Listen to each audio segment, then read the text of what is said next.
Économie à présent, la période de Noël est un moment fort pour de nombreux professionnels. Les fabricants de jouets accélèrent la cadence, comme cette entreprise de Cerizay, une affaire de famille épanouie qui ne connaît pas la crise. Alain Darré-Grand, Cyril Paquet. À l'approche des fêtes, les expéditions s'accélèrent dans cette entreprise de Sévrienne. Donc là, on expédie jusqu'à environ 5000 colis par jour en ce moment. C'est la forte période. Dans les cartons, des jeux et du matériel pédagogique, pour la plupart conçus et fabriqués maison, comme cette baby moto. Tu vois un peu la fixation, là, finalement, on la retrouve comme ici. Tout est en polyéthylène recyclé, sans émanation toxique, précisent les concepteurs, avec une attention particulière portée à la sécurité. Il y a une petite protection qui fait qu'à aucun moment, l'enfant va venir se coincer un doigt à l'intérieur du produit. Et c'est hyper important pour d'avoir des produits qui sont ultra sécurisés. Une exigence synonyme de succès pour cette entreprise familiale de 260 salariés.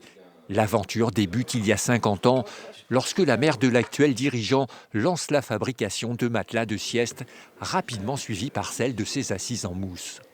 Ce qui a fait vraiment le déclenchement de l'entreprise, c'est le développement des produits de motricité, comme ces objets-là, qui sont des produits de confection tissus et qui permettent aux enfants de se développer au niveau moteur. La suite est venue naturellement.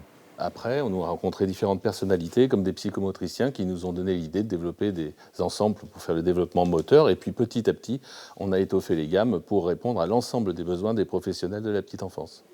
Des objets de confort ou d'apprentissage vendus dans 60 pays et une croissance de presque 10% pour l'entreprise.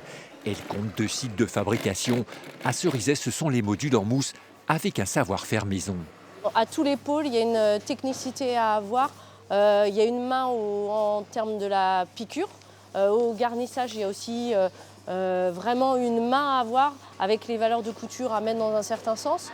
La manufacture compte aujourd'hui 2 antennes à l'étranger. Sa crainte, la baisse de la natalité en Europe qui pourrait freiner son développement.